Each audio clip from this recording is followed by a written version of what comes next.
Sí, buenas noches. Buenas noches, amada iglesia, el Señor les bendiga. Bienvenidos a un precioso culto de adoración, de alabanza y de oración. Confianza plena en el Señor. Se la vamos a pedir, aumenta nuestra fe, Señor. Que nos entreguemos totalmente a ti, confiando que tú eres el Dios que nos socorre, el Dios que siempre está con nosotros. Bienvenidos, mis hermanos. Es una buena noche y un buen momento y una bendecida oportunidad de que juntos adoremos al Señor teniendo comunión los hermanos y adoremos como pueblo de Él, ovejas de su prado, del buen pastor nuestro Señor Jesucristo, y entreguemos a Él en adoración y en alabanza toda nuestra alabanza, nuestra ofrenda y asimismo nuestras necesidades, también nuestras angustias, nuestros momentos difíciles. Él es el Señor Dios, nuestro Dios. La palabra dice que nos gocemos y que nos alegremos en Él, y que lo hagamos todos los que le buscamos y digamos siempre a Él que amamos su salvación, que le enaltezcamos, que le exaltemos a una, y que aun cuando estemos afligidos y necesitados, el Señor pensará en nosotros, porque nuestra ayuda y nuestro libertador es el Señor.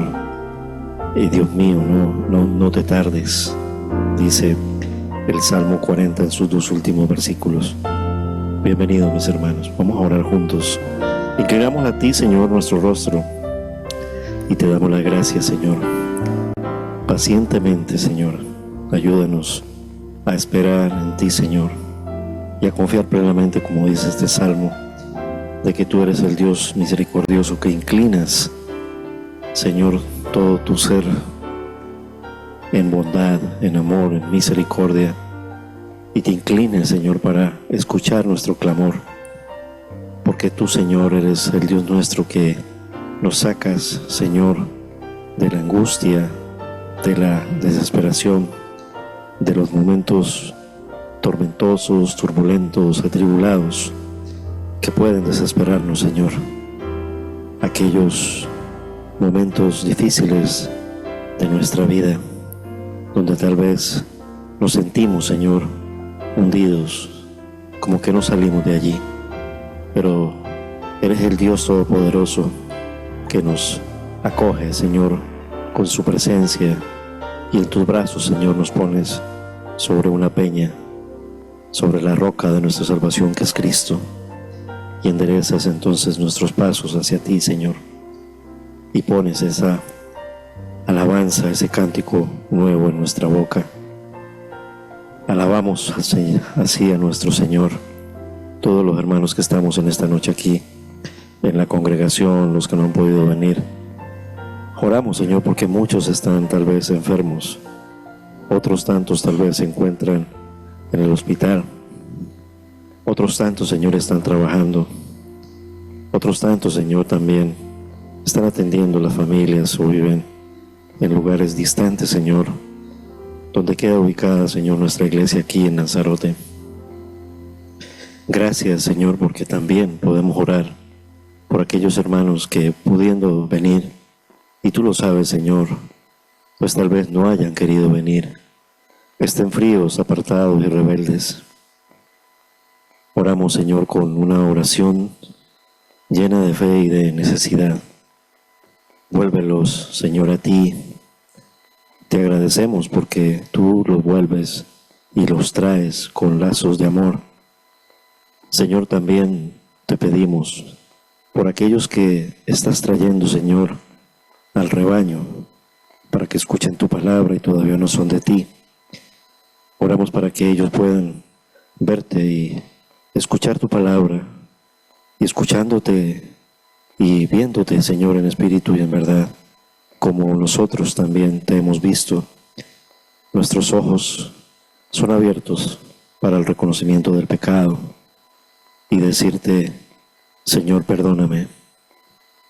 Perdóname, Señor, porque soy pecador. He pecado contra el cielo y contra ti, Señor, y solamente tú puedes salvarme, Señor Jesús. así como nosotros fuimos, Señor, rescatados, oramos por aquellos que estás trayendo a la iglesia, que todavía no son de ti, pero que en tu voluntad y en tu soberanía tú sabes quiénes son. Señor, también está la carta de oración de nuestra iglesia, donde hay muchos motivos, primeramente en acciones de gracias, muchos motivos de adoración y de alabanza para ti, Señor. También muchos motivos que nos afligen, muchos motivos, Señor, por los enfermos, muchos motivos espirituales, Señor, muchos motivos, incluyendo los matrimonios, incluyendo los jóvenes, incluyendo los niños, las familias. Muchos motivos, Señor, que incluyen también, Señor, la problemática del pecado que nos traiciona en muchas ocasiones y nos aparta de ti, Señor. Pero tú esperas de nosotros que reconozcamos ese pecado, que nos humillemos delante de ti y te pidamos perdón, que procuremos siempre la reconciliación y la restauración, solamente en ti y por medio de ti, Señor Jesús. Gracias porque tu palabra nos dice que somos bendecidos porque si ponemos nuestra confianza en ti, tendremos y alcanzaremos oportuno socorro e infinita misericordia, porque mi ayuda y mi libertador eres tú, oh Dios mío. No te tardes, ayúdanos a pedir siempre conforme a tu voluntad, Señor. Como también lo dice, no solamente como nos enseñaste a orar, sino también en este salmo, Señor. Tu voluntad. El hacer tu voluntad, Dios mío, me ha agradado, expresa el salmista, y tu ley está en medio de mi corazón. Esa palabra tuya nos hace discernir sobre cuál es tu voluntad y cómo cumplirla y cómo obedecerla para agradarte y ser bendecidos por ti. Que en tu voluntad, Señor, podamos cantarte en adoración y en alabanza. Que en tu voluntad, Señor, tengamos comunión y te adoremos. Y que en tu voluntad, oh Señor, sepamos pedirte conforme a esa voluntad que es pura, agradable y perfecta. Gracias por cada uno de mis hermanos. Gracias, Señor, por todos los que estamos presentes, incluyendo señora Manuela. Gracias por los que se conectarán, que tal vez aprovechen este medio porque no han podido hacerlo por los motivos que tú conoces.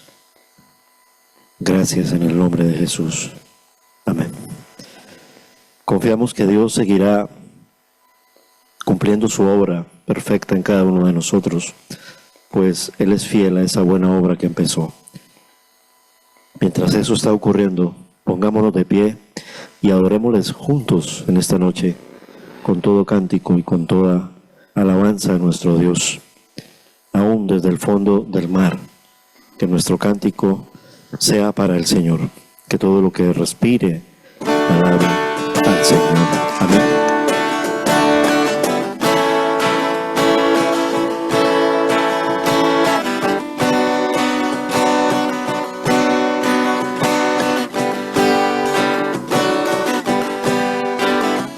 Desde el fondo del mar, del más alto lugar, del más hondo abismo, te alabaré desde mi corazón. Fuerte o débil esté, cada instante de mi vida, con gozo yo diré que tú eres la roca eterna, Señor sobre cielo y tierra, tú eres Dios. Que toda criatura adore, que toda nación se postre a ti, Señor, tú eres Dios. tú eres Dios. Desde el fondo del mar, del más alto lugar, del más hondo abismo, te alabaré desde mi corazón. Fuerte o débil esté cada instante de mi vida, con gozo yo diré que tú eres la roca eterna, Señor sobre cielo y tierra, tú eres Dios. Que toda criatura adore, que toda nación se postre a ti, Señor, tú eres Dios, tú eres Dios.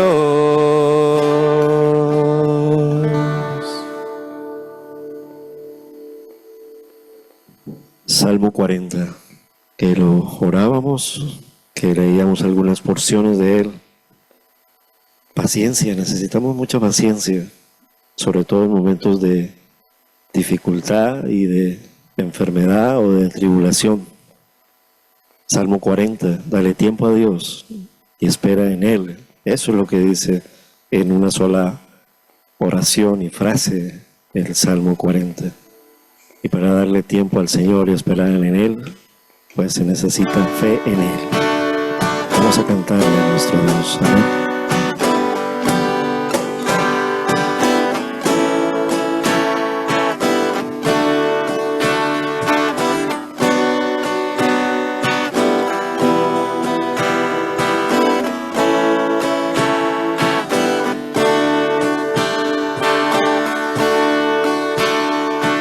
Sé que soy nada y del polvo nací, pero tú me amas y moriste por mí.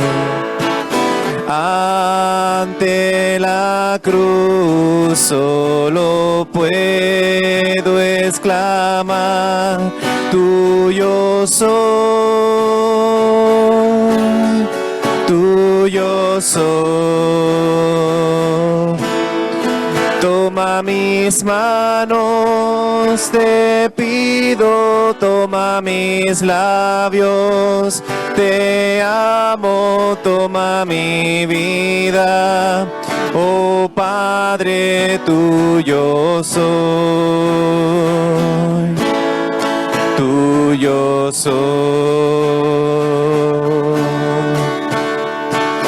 Cuando de rodillas te miro, Jesús, veo tu grandeza y mi pequeñez. ¿Qué puedo darte yo? Tan solo mi ser, tuyo soy, tuyo soy. Toma mis manos, te pido, toma mis labios, te amo, toma mi vida, oh Padre, tuyo soy, tuyo soy.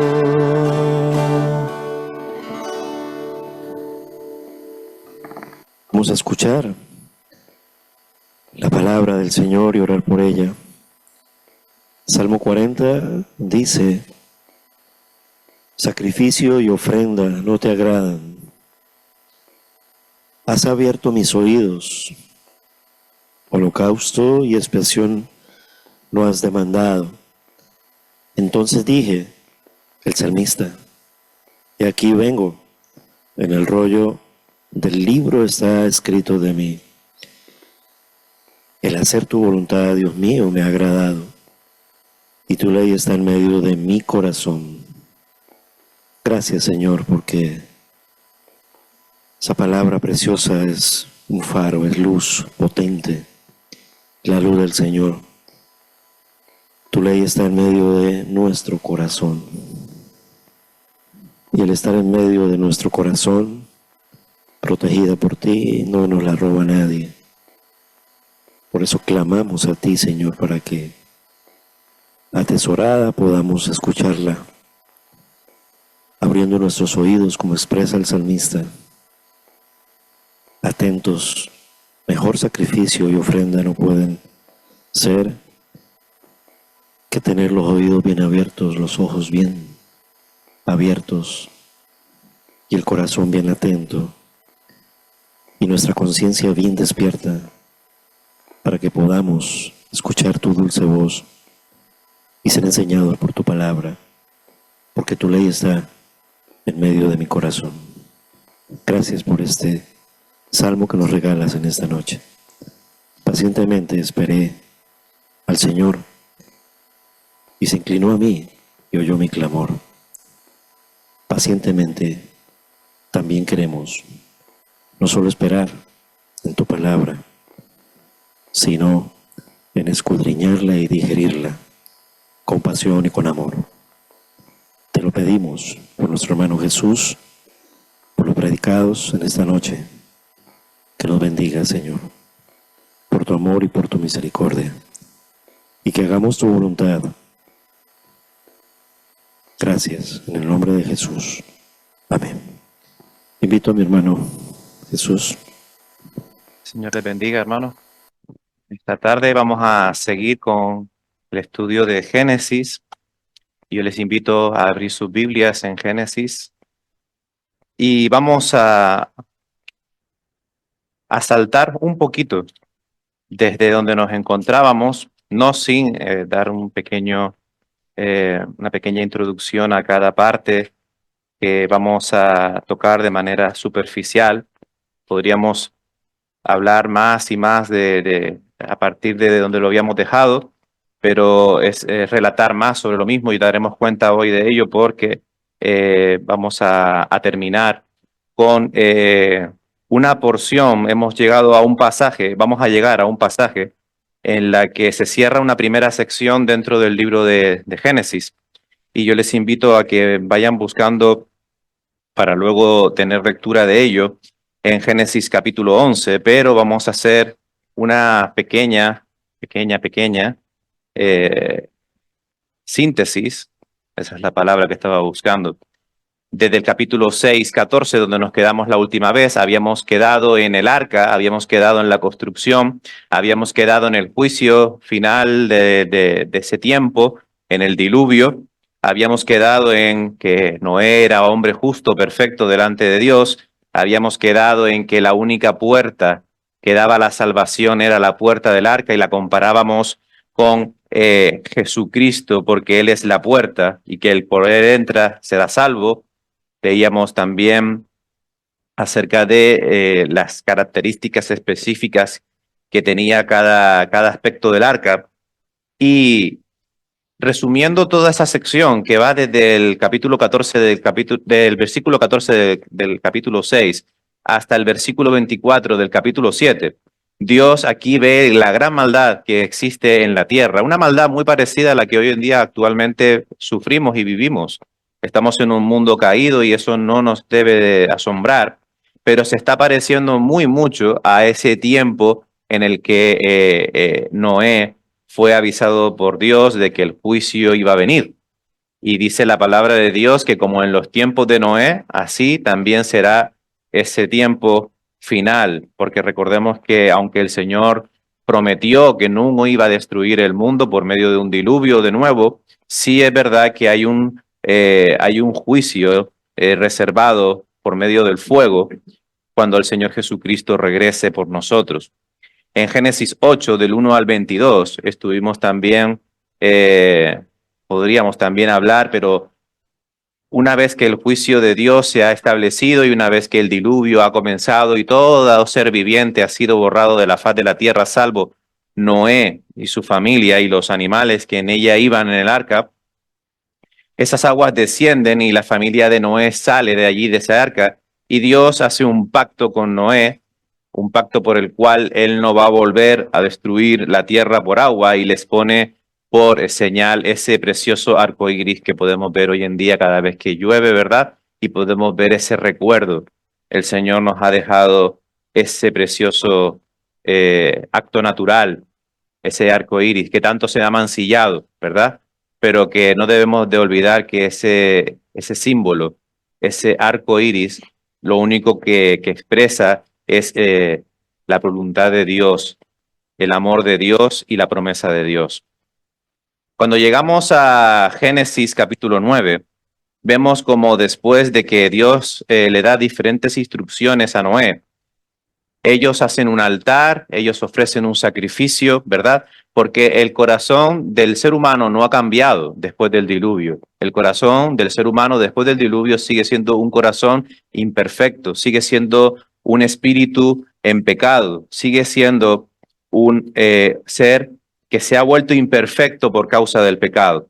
Sin embargo, también podemos ver en este relato cómo Noé planta una viña, se embriaga y sus hijos son testigos de ese acto que hizo Noé.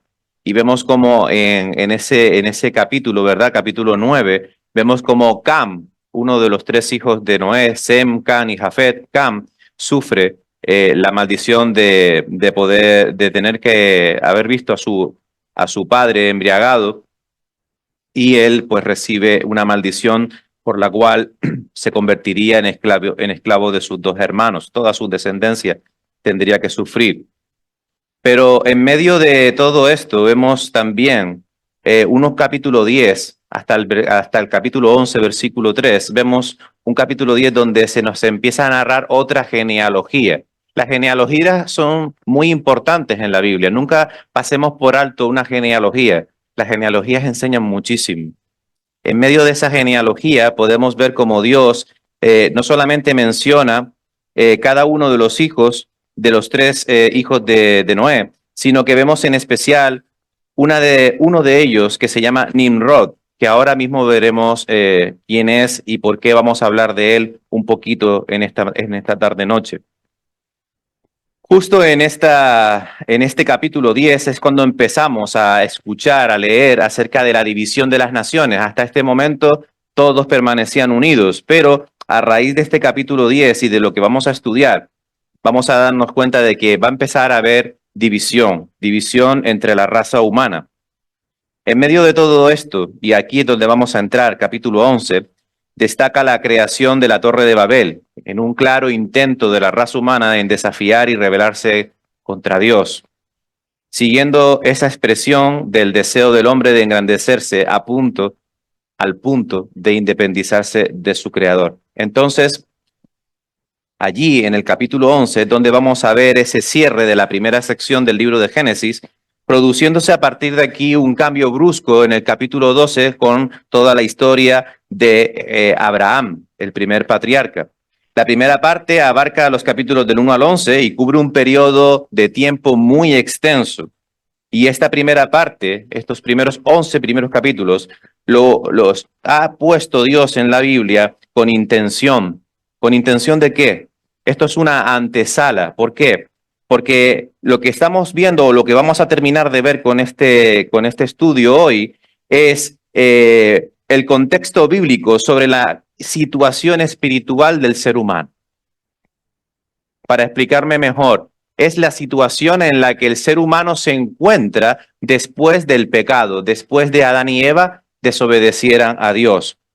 De eso tenemos entonces 4 relatos importantes desde el capítulo 1 hasta el capítulo 11, que son la creación, la caída del ser humano, el diluvio, que fue lo último que vimos, y ahora la Torre de Babel. Son narraciones preparatorias registradas por Dios para que comprendamos asuntos esenciales para nosotros, hoy en día también. Nos muestra que el ser humano está en pecado. Desde Génesis 1 hasta Génesis 11 vemos narraciones continuamente donde el ser humano no puede cubrir la falta del pecado. Lo vimos con Adán y Eva, cuando el Señor tuvo que sacrificar ese animal, ¿verdad? Y darle esas pieles de manera sustitutoria. Lo vimos también en la relación entre Caín y Abel. Lo vimos también en el diluvio con la generación perversa de los tiempos de Noé. Y ahora lo vamos también a ver en este tiempo en la Torre de Babel. El hombre, el ser humano, no puede cumplir las demandas de Dios. Estamos en rebeldía. Estamos desviados por nuestros propios caminos, apartándonos de Dios y de su voluntad, como nuestro pastor decía, en oración buena, agradable y perfecta. Y para darle una consistencia neotestamentaria, vamos a irnos a Romanos capítulo 12, y allí vamos a leer los versículos 1 y 2 que todos conocemos perfectamente. Los jóvenes por lo menos están cansados de escucharme mencionar este pasaje concreto, porque es muy importante. Toda la Biblia es importante, pero este capítulo 12 de Romanos, versículos 1 y 2, dan mucha luz acerca del pecado y dan mucha luz acerca de lo que Dios espera de nosotros, ahora que estamos en este estado. La Reina Valera lo titula Deberes cristianos, y dice el versículo 1, así que hermanos, os ruego por las misericordias de Dios, que presentéis vuestro cuerpo en sacrificio vivo, santo, agradable a Dios, que es vuestro culto racional. Y el versículo 2 es importante, no os conforméis a este siglo, sino transformaos por medio de la renovación de vuestro entendimiento, para que comprobéis cuál sea la buena voluntad de Dios, agradable y perfecta. Y esa buena voluntad de Dios, agradable y perfecta, y ese culto racional que es nuestro verdadero culto, es lo que verdaderamente aquí nos estaba desarrollando en el capítulo 11 de Génesis. Vamos a leer los primeros 4 versículos. Estamos en Génesis capítulo 11 y vamos a leer la narración de la Torre de Babel. Dice así, tenía entonces toda la tierra una sola lengua y unas mismas palabras. Y aconteció que cuando salieron del oriente hallaron una llanura en la tierra de Sinar y se establecieron allí. Y se dijeron unos a otros, vamos, hagamos ladrillos y cosámoslo con fuego. Y les sirvió el ladrillo en lugar de piedra y el asfalto en lugar de mezcla. Y dijeron, vamos, edifiquemos una ciudad y una torre, cuya cúspide llegue al cielo, y hagámonos un nombre, por si fuéramos esparcidos de la faz de toda la tierra. Hasta aquí de momento. Los incidentes de la Torre de Babel, como dijimos, es una muestra más de la arrogancia del ser humano. ¿Quiénes eran estos grupos de seres humanos que decidieron no obedecer a Dios? Si recordamos el mandato de Dios, cuando bajaron del arca, fue llenar la tierra, multiplicaos y llenar la tierra. Pero ellos hicieron otra cosa. ¿Quiénes son ellos? Bien, ¿se acuerdan de Nimrod, que lo estuvimos leyendo? Si nos vamos un capítulo atrás, al capítulo 10, y nos vamos al versículo 6, capítulo 10, versículo 6, vemos la narración, por eso decía que las genealogías son muy importantes. Vemos la narración de los hijos de Cam. Cam es el hijo que fue maldecido por Dios por causa de ver a Noé, a su padre, embriagado. Y vemos que en el versículo 6 dice, los hijos de Cam, Cus, hasta ahí. Ese Cus aparece de nuevo en el versículo 8 diciendo, y Cus engendró a Nimrod. Este es nuestro Nimrod. ¿Y quién es él? Quien llegó a ser el primer poderoso en la tierra. Este fue vigoroso cazador delante de Jehová, por lo cual se dice, así como Nimrod, vigoroso cazador delante de Jehová. Y fue el comienzo de su reino Babel, Erec, Akkad y Calne, en la tierra de Sinar.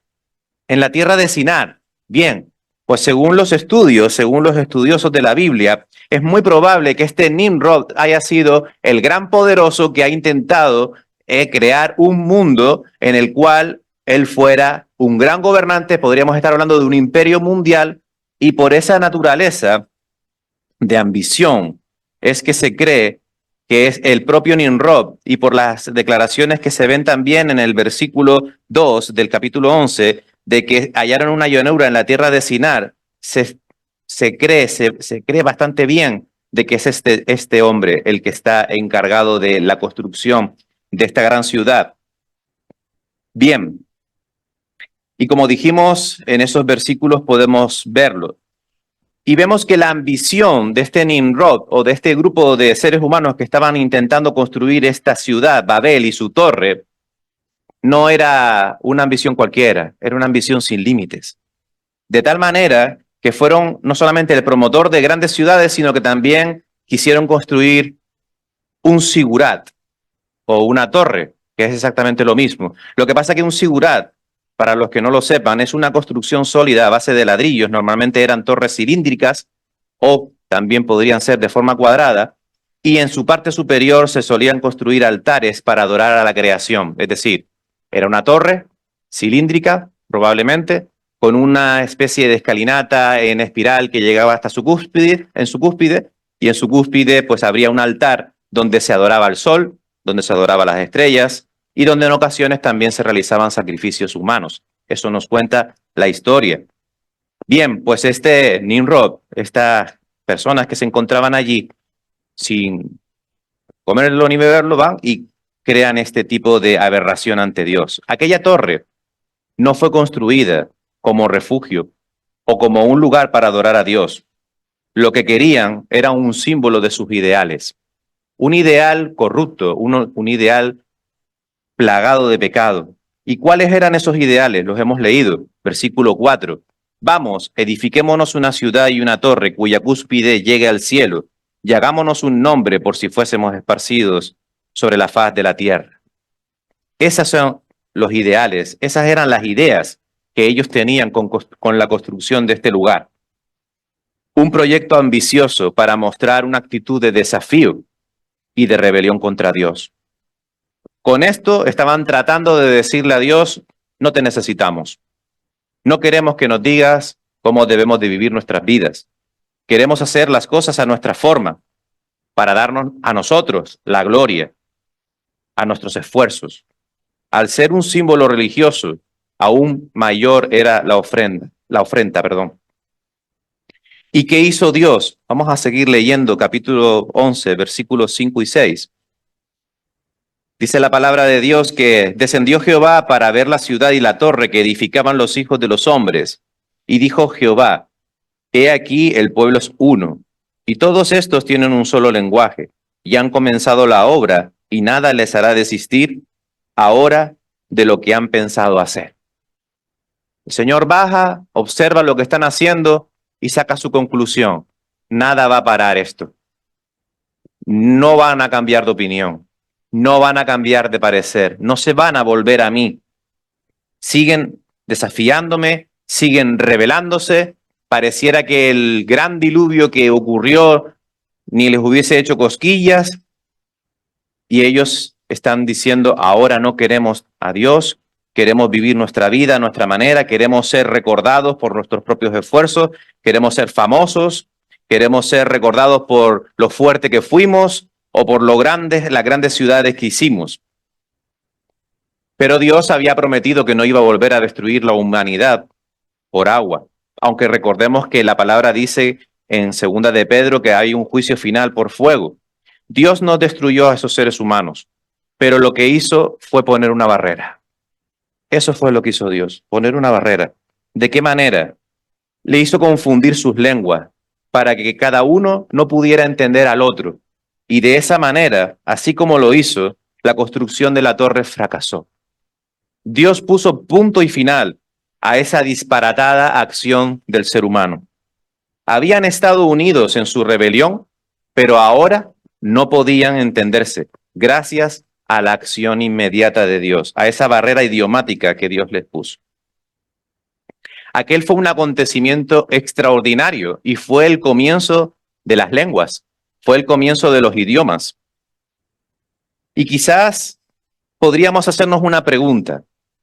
¿Esto que hizo Dios fue una maldición o fue una bendición? Eso de confundir las lenguas. ¿Qué podríamos pensar? Quizás podríamos decir que bajo el punto de vista del ser humano fue una maldición, porque no consiguieron cumplir los deseos de sus corazones corruptos y llenos de malas intenciones. Ellos podrían pensar, hemos sido maldecidos por Dios. Pero para Dios seguramente fue una bendición, porque lo que verdaderamente hizo Dios fue protegerlos de seguir pecando, por lo menos en ese sentido. El camino, la decisión que estaban tomando era muy peligrosa y no los iba a llevar a nada bueno, eso seguro. Y esto quizás nos puede ayudar a reflexionar en nuestros actos y en nuestros afanes diarios. Y quizás, tomando la referencia de Babel, no nos estemos dando cuenta de que a veces construimos torres de Babel en nuestras vidas. Una torre de malas decisiones, de actos que no agradan a Dios. Y el Señor dice que debemos de parar de construir en ese sentido. Por eso la palabra, el mensaje lo he titulado Vigila cómo edificas. Vigila cómo edificas tu vida. Vigila cómo edificas tu familia. Vigila cómo edificas en tu trabajo. Vigila cómo edificas en todos los aspectos de tu vida. Quizás Dios está intentando confundirnos, dicho de una manera parafraseada no, sino teniendo en cuenta el que fueron confundidos por la lengua. No es que Dios nos venga a confundir, Dios no es un Dios de confusión, eso que quede claro, sino que es como un juego de palabras. Pareciera que Dios quisiera que desistiésemos de seguir por esos caminos que lo único que hacen es alejarnos más de Él.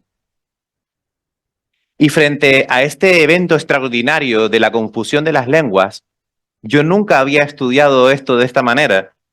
Hay otro evento similar, pero de forma inversa, que tiene lugar en el Nuevo Testamento. ¿Saben cuál es? Pentecostés. Vamos a buscar Hechos capítulo 2 y vamos a leer un momento en el Nuevo Testamento, un hecho que tuvo lugar muchísimo después y que también tiene que ver con lenguas, también tiene que ver con idiomas, pero de una forma totalmente diferente a como ocurrió aquí en Babel. Nos vamos a Hechos capítulo 2, versículo 1. Ya el Señor había ascendido a los cielos, ya los discípulos habían quedado y ellos estaban juntos y unánimes el día de Pentecostés. Fíjate qué curioso es este detalle de Hechos capítulo 2. Ellos estaban juntos y unánimes. Estaban a una. Estaban unidos. Pero en Babel también estaban unidos. Estaban juntos y unánimes, pero no estaban juntos y unánimes en espíritu y en verdad. Estaban juntos y unánimes en rebeldía y en desafío contra Dios. Pero aquí vemos la inversa. Ellos estaban unánimes y juntos en el Espíritu, en el Señor. Y ellos estaban allí juntos y estaban perseverando, seguramente estaban orando, seguramente estaban ejerciendo y estaban seguramente predicando el Evangelio. Y de repente dice que vino del cielo un estruendo como de viento recio que soplaba, el cual llenó toda la casa donde estaban sentados. Ocurre un hecho sobrenatural. Ocurre un hecho sobrenatural igual que el hecho sobrenatural que ocurre en Babel.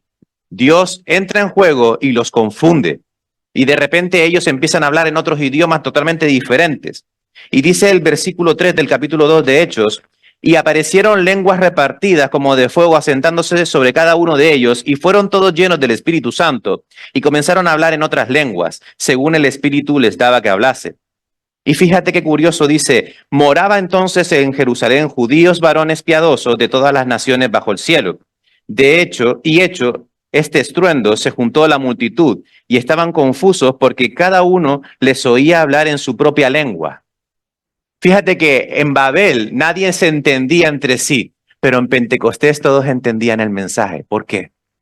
Porque era el mensaje del Evangelio.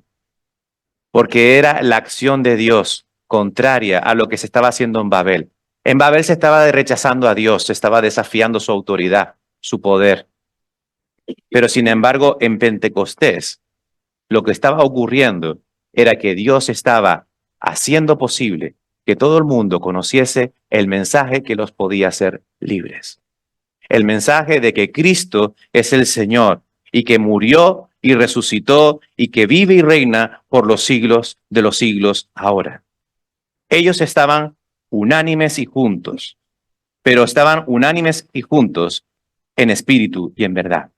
Porque en Pentecostés ellos recibieron de Dios algo también sobrenatural. No para confundirles, sino para darles luz. No para dividirlos, sino para unirlos a la familia de Dios por medio del mensaje, por medio de la palabra, por medio del evangelio. Aquel día el evangelio fue predicado y todo el mundo pudo entenderlo. Dios estaba presentando lo inverso a lo que ocurrió en Babel. En Babel todos querían separarse de Dios, pero en Pentecostés Dios viene para reunirnos a todos y elimina la barrera, quita la barrera. Ya no hay barrera que impida que tú y que yo podamos acceder al Padre por medio de Jesucristo nuestro Señor. Antes andábamos dispersos por el mundo, pero ahora andamos unánimes y juntos. Y eso es lo que quiere hacer Génesis en sus 12 primeros capítulos. Hacernos entender que separados de Dios nada podemos hacer y que por nuestros propios esfuerzos nada podemos conseguir. Y esto también lo refleja muy bien Romanos capítulo 3. Acompáñame, Romanos capítulo 3. Y aquí Pablo nos habla de algo que todos sabemos, que es que, como dice la palabra en el versículo 9, ¿qué pues somos nosotros mejores que ellos? En ninguna manera, pues ya hemos acusado a judíos y a gentiles que todos están bajo pecado. Como está escrito, no hay justo, ni aun uno. Ni hay quien entienda, ni hay quien busque a Dios. Todos se desviaron a una y se hicieron inútiles. No hay quien haga lo bueno, ni hay ni siquiera uno. Sepulcro abierto es su garganta, con su lengua engañan. Veneno de áspides hay debajo de sus labios, y su boca está llena de maldición y de amargura. Sus pies se apresuran para derramar sangre. Quebranto y desventura hay en sus caminos, y no conocieron el camino de paz. No hay temor de Dios delante de sus ojos. Todo eso que está narrando Pablo es exactamente lo que está pasando desde Génesis 1 hasta Génesis 11 para darnos a entender el contexto bíblico en el que se encuentra el ser humano, sin Dios, perdido, solo, confuso, aislado, triste, en definitiva, muerto. Pero el Evangelio, y sigue narrando Pablo en el versículo 21, ahora habla de otra justicia, antes habló de una justicia por obras, que es infructuosa, ahora habla de la justicia por medio de la fe. Y ahora esa fe es el Evangelio, que es la luz, es la libertad, es la comunión, es el gozo, en definitiva, es la vida eterna en Cristo Jesús. Y dice que no hay nada que nosotros podamos hacer para ser salvos. Solo podemos ser salvos entrando por la puerta del arca. Solo podemos ser salvos entrando por la puerta que es Jesucristo. No hay nada que tú puedas añadir a la obra de Cristo que mejore el acceso al Padre Celestial. No hay obras que puedan mejorar tu sitio en el cielo. La separación de Dios es la confusión, pero el Evangelio es la luz y la libertad. Dios es la clave y la solución de lo que sucedió en Babel. Desde que entró el pecado, la redención es la cruz. Jesucristo es el que pagó la paga del pecado y ya no hace falta que hagas nada más. Ya no hace falta ningún sacrificio. No hay obras que tú puedas hacer para mejorar lo que ya Cristo hizo en la cruz del Calvario. Porque eso sería decir que la obra de Cristo fue insuficiente. Y no es así. Al revés, no hay nada. Es más, mientras más intentamos hacer, peor lo hacemos.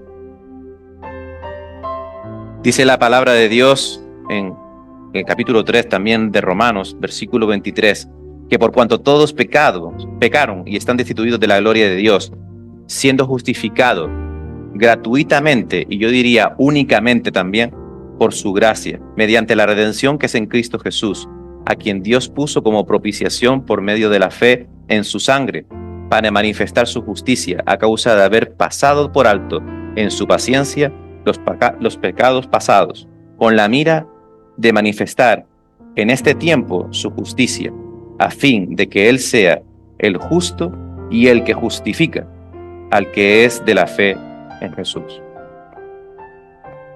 Génesis hasta aquí es una antesala de cómo estamos sin Dios. A partir de Génesis 12 todo vuelca y ahora todo se centra en el pueblo de Dios, el pueblo escogido de Dios, el pueblo que va a llevar el nombre de Dios, el pueblo que va a llevar el mensaje de salvación de Dios. Y veremos también que aún así Dios, aunque empieza a tratar con Abraham, con Isaac, con Jacob, etcétera, etcétera, vamos a ver que aún así es insuficiente. Y vamos a empezar a ver miles de sombras dentro de estas porciones del 12 hasta el final de Jesucristo. Sombras por todos lados de que realmente el único que pudo venir y hacer las cosas bien para todos nosotros fue el Señor Jesús. Padre Celestial, te damos las gracias por tu palabra y te damos las gracias, Señor, por todo lo que aprendemos en ella, Señor. Te damos las gracias por el libro que tú nos has dado, Señor, y te damos las gracias por el Génesis, Señor, que nos enseña y nos instruye tanto, y aún más que no podemos quizás a veces ver, Señor, pero con la ayuda de tu Espíritu Santo, Señor, tú nos ayudas a poder entender tu palabra y a ponerla en práctica en nuestras vidas, Señor, porque de ella aprendemos de los errores, Señor, que tu pueblo en el pasado ha cometido, Señor, y nosotros también repetimos en nuestra época actual, Señor. Ayúdanos, Señor, a no construir torres de Babel en nuestras vidas, Señor, en cada área de nuestras vidas, Señor. Ayúdanos siempre a edificar correctamente nuestras vidas, nuestras familias, en nuestros trabajos, Señor, en cualquier lugar donde estemos, Señor, que siempre estemos edificados, Señor, en la roca, como cantábamos al principio, que tú eres la roca eterna, Señor. Señor, y que no hay nada alternativo a tu palabra, no hay nada alternativo al mensaje del Evangelio. Solamente en Cristo es que encontramos salvación y vida eterna, Padre Celestial. Ayúdanos a estar siempre recordando que por más que nosotros, Señor, hagamos obras, ya tú hiciste todo en la cruz del Calvario, Padre Celestial. Aún así, Señor, ayúdanos a vivir recta y santamente delante de ti, Señor, para dar testimonio de aquel que cambió nuestras vidas y hizo de nosotros nuevas criaturas, Señor. Porque, Padre Celestial, somos el espejo ahora, Señor, de tu gloria. Y necesitamos, Señor, que tú nos ayudes en todo para que podamos ser verdaderamente, Señor, ejemplo tuyo, testigos tuyos, Señor, allí donde estemos, Señor, allí donde nos hagamos, Señor, en nuestros trabajos, en los institutos, en los colegios, en la propia iglesia, Señor, incluso, Señor, alrededor de nuestros vecinos y en nuestra propia familia, incluyendo nuestra parte de la familia inconversa, Señor. Que podamos seguir siendo luz y sal de este mundo, Señor, para que podamos reflejar a Cristo y que las personas que aún no te conocen puedan ver en nosotros una remisión completa, Señor, en Cristo Jesús, porque tú, Señor, eres quien nos ha salvado. En el nombre de Cristo Jesús te damos las gracias. Alabado sea el Señor por su palabra enseñada. Pongámonos de pie y cantémosle al Señor. Y pasemos juntos también a orar y a pedirle al Señor en su voluntad. A pesar de la lluvia y la tempestad y a pesar de la duda y la necesidad, tú eres Dios, estás con nosotros. Lo cantamos al Señor, amén.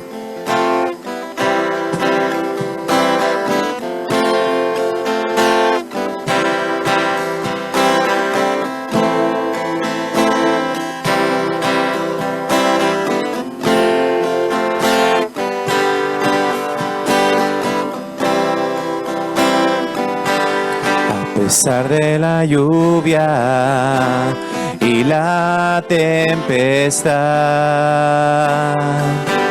a pesar de la duda y necesidad, si hasta aquí nos trajo Dios, sé que no nos dejará. Si hasta aquí nos ayudó, hoy su mano nos guiará. Sé que no nos dejará. Mi confianza puesta está en los brazos de mi Padre Celestial. Mi confianza puesta está en la voz de mi pastor. Sé que nunca tardará la promesa de mi Dios. Mi confianza puesta está en la voz de mi pastor. Sé que nunca fallará la palabra que mi Padre nos dejó. A pesar de la lluvia y la tempestad, a pesar de la duda y necesidad,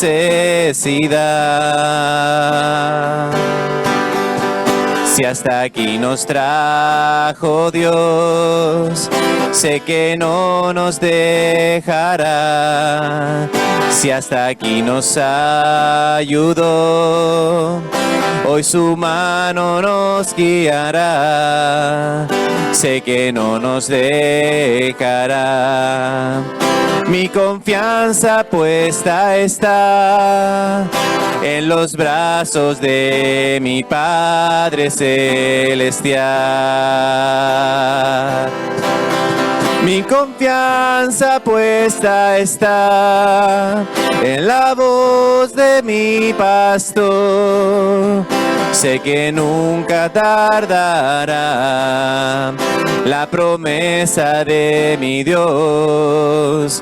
Mi confianza puesta está en la voz de mi pastor. Sé que nunca fallará la palabra que mi Padre nos dejó.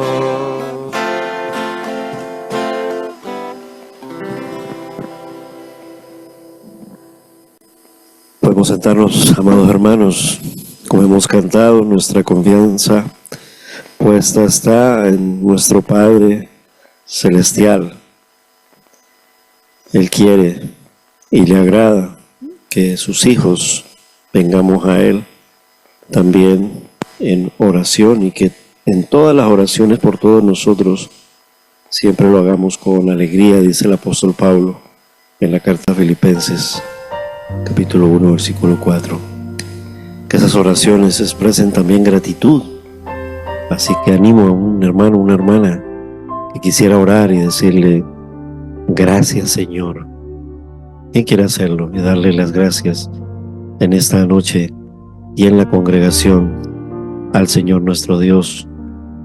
Levante la mano y ahorita les alcanza el micrófono. Que no sean todos a la vez. Animémonos, podemos decirle: Señor, gracias porque estás aquí. Ahí está Nora, María Eugenia. Así que escuchamos la oración de nuestra hermana María Eugenia en gratitud a nuestro Dios. Amén. Oramos al Señor. Señor y Padre Santo, te damos las gracias, Señor, por este precioso tiempo, Señor, donde podemos, Señor, reunirnos, Señor, para alabarte, para glorificar su santo nombre, Señor. Gracias porque podemos venir a ti, Señor, y refugiarnos, Señor. Gracias porque tú eres nuestro consuelo, nuestro amparo, nuestra fortaleza, Señor. Nuestro pronto auxilio, Señor Jesús, en las tribulaciones, Padre Santo. Y también, Jesús, en las alegrías, también, Padre Santo. Gracias porque eres un Dios de amor, un Dios de misericordia, Padre. Gracias, Señor Jesús, por este tiempo, Padre Santo, por tu palabra, Señor. Ayúdanos, Señor, cada día, Señor, a ponerla cada día, Señor, en nuestras vidas, Padre Santo. Ayúdanos, Señor Jesús, cada día, Señor, a aferrarnos más a ti, Señor.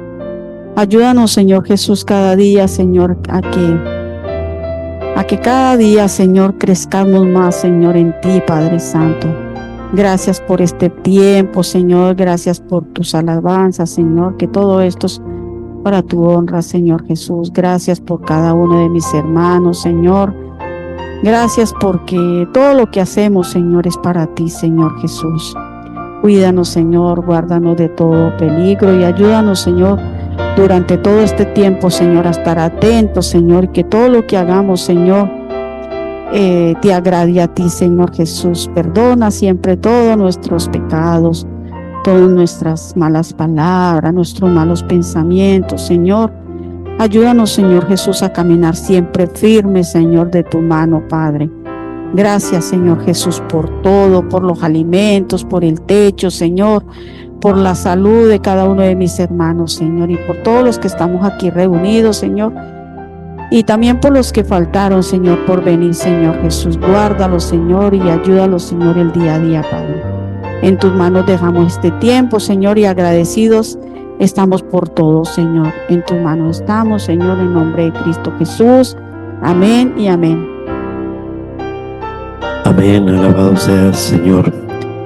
Gracias por esa oración de mi hermana. Gracias, Señor, por todos los hermanos que estamos aquí congregados. Gracias porque, Señor, has puesto en nuestra boca ese cántico nuevo que hemos cantado y seguimos cantando para ti. Señor, gracias porque también cada uno de mis hermanos trae sus motivos de oración. Algunos no los mencionamos porque son tan íntimos, pero sí te podemos decir gracias porque nos escuchas. Pacientemente te esperamos y así te has inclinado a nosotros y escucha nuestro clamor. Gracias, Señor, porque como dice tu palabra, y gracias por ella porque fue enseñada, predicada, y tu palabra dice que has aumentado, Señor, tus maravillas y tus pensamientos para con nosotros. Dice tu palabra incluso que no es posible contarlos ante ti. Por eso cuando decimos quién quiere decir, quisiéramos decir tanto que a veces, pero con solo decirle así como en esa oración que decía nuestra hermana, aunque yo los anunciara y hablara de ellos, no podrían ser enumerados. Pero gracias porque estás aquí, Señor.